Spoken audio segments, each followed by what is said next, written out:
Bismillahirrahmanirrahim. Assalamualaikum warahmatullahi wabarakatuh. Itu menghitung penjumlahan dan pengurangan pecahan desimal ya. Nah, bagaimana caranya? Untuk menghitung pecahan desimal itu dengan cara bersusun ya. Biasa seperti biasa menghitung pecahan menghitung pengurangan ya. Nah, dengan cara bersusun ke bawah. Nah, tetapi apabila desimal, kalau desimal itu ada koma ya, berarti pastikan untuk meluruskan tanda koma ya. Atau bisa juga dengan mengubah ke pecahan biasa. Agar lebih paham, yuk kita dengan contoh soal ya. Baik, kita lanjutkan ya. Yang sekarang penjumlahan dan pengurangan pecahan desimal. Contoh 9,5 ditambah 6,7. Nah, untuk penjumlahan atau pengurangan pecahan desimal ada dua cara. Cara yang pertama, ubah ke bentuk pecahan biasa. Ingat konsep desimal, apabila ada di belakang koma 1 berarti itu sama dengan per 10. Apabila di belakang koma 2 berarti per 100 ya. Baik, kita ubah dulu ya. Ini 9,5. Ini di belakang koma itu ada satu angka berarti per 10 ya. Kemudian ini juga sama 6,7. Berarti sama di belakang koma 1 jadi per 10. Nah, kemudian pembilangnya bagaimana? Pembilangnya kita tinggal masukkan saja 95, tulis kembali. Kemudian ini juga sama 67. Nah, ini sudah ke pecahan biasa. Nah, apabila pembilangnya sudah sama ya, sekarang kita hitung penjumlahan pembilangnya. Di sini pembilangnya sama. Jadi 95 ditambah 67. Ayo, berapa? 95 ditambah 67. 5 ditambah 7 12. 1 tambah 9 10. 10 tambah 6 16. Jadi 162 per 10. Nah, ingat kalau per 10 itu berarti di belakang koma itu satu angka.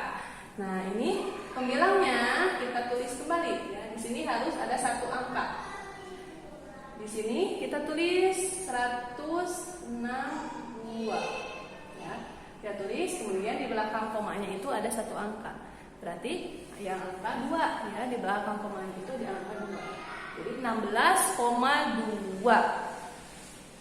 Paham? Jadi 9,5 ditambah 6,7 sama dengan 16,2. Paham ya? Nah, begitu juga dengan pengurangan. Sama ya. Tinggal diubah dulu ke pecahan biasa. Contoh.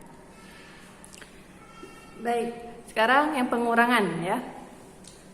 Dengan cara mengubah ke bentuk pecahan biasa.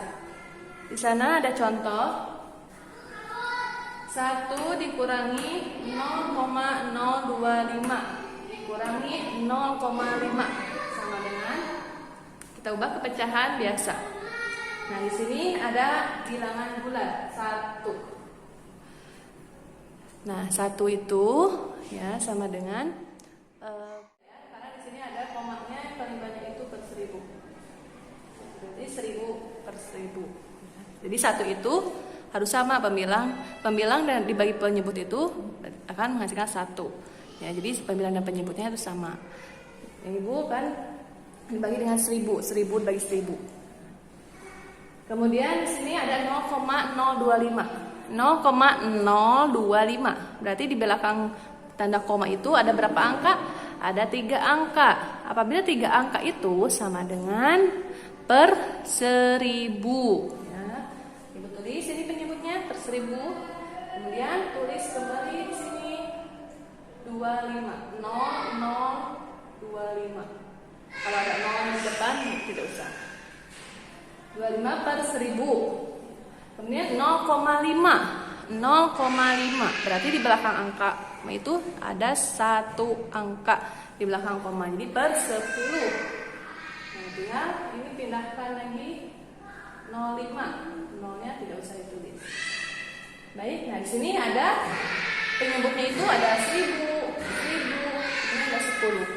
Berarti tidak sama ya penyebutnya. Apabila tidak sama maka harus disamakan dulu. Dengan berapa? Dengan 1000 ya. Dengan 1000. Sama seperti kayak tadi penjumlahan pengurangan biasa, pecahan biasa. 1000 dibagi 1000 1 kali 1000 1000. Kemudian dikurangi ini 1000 bagi 1000 1 dikali 25. Dikurangi 1000 dibagi 10 itu 100 ya. Kemudian dikali 5 500. Dengan jumlahkan dengan kurangkan penyebutnya sama 1000. 1000 dikurangi 25 dikurangi 500 sama dengan, ayo hitung. Dan hitung hasilnya 475. 475.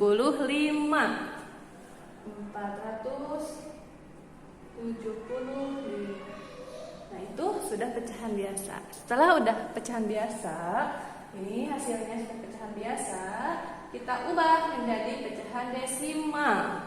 Di sini pembilangnya udah 3 angka. Kemudian di sini penyebutnya 1000. Berarti 1000 itu di belakang komanya ada 3 angka.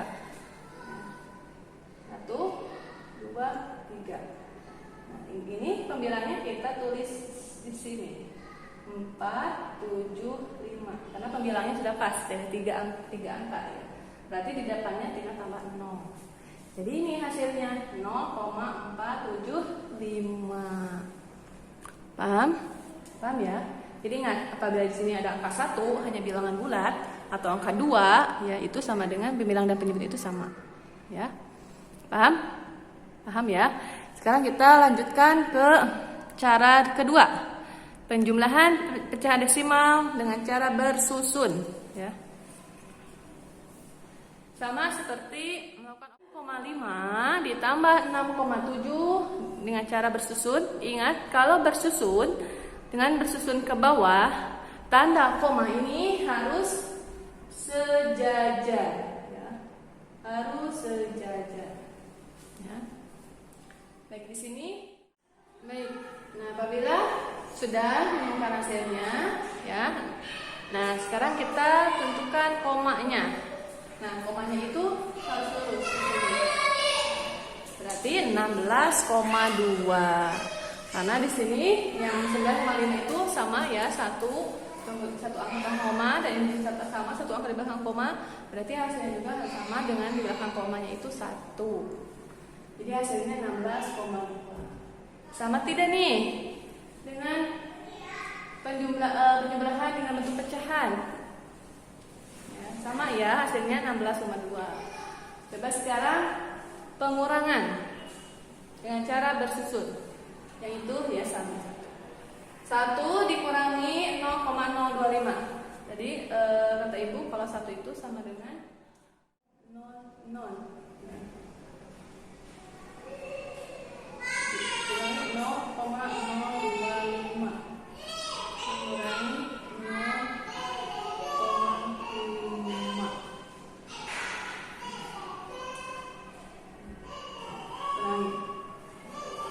Tetap sama ya, tanda komanya harus lurus. Nah, di sini yang bilangan bulat 1 itu sama dengan 1,000. 0 di sini tidak bisa ya. Tidak bisa dikurangi, berarti di sini minjem 10 di sini. Ini sisa 9. 10 kurangi 5, 5. Sini 9 kurangi 2, 7. Di sini sisanya 9 juga ya. 9 kurangi 9 kurangi 5, 4. Kemudian di sini habis 0. Jadi 0. Dan tanda komanya juga harus sama, harus lurus di sini. Jadi hasilnya 0,475. Sama kan? Sama ya. Jadi mana yang paling mudah? Dengan cara 1 atau cara 2?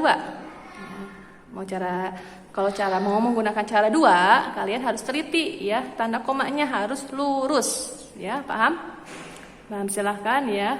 Mau yang mana mau cara ubah ke pecahan biasa boleh, atau dengan cara bersusun boleh. Paham ya? Baik. Itu materi hari ini ya. Agar lebih pahamnya lagi, kalian harus bisa mengerjakan dengan latihan ya. Harus dengan terbiasa menyelesaikan soal latihan. Agar kalian tuh bisa tahu kalian itu sudah paham atau belum ya. Kalau latihannya sudah betul, berarti kalian itu sudah paham. Siap ya? Nanti Ibu akan share tugasnya. Baik, itu materi hari ini ya. Mudah-mudahan kalian bisa memahaminya ya, bisa menyimaknya dan bisa mengerjakan soal latihannya dengan benar ya. Mohon maaf atas segala kekurangannya. Assalamualaikum warahmatullahi wabarakatuh. Sampai ketemu lagi.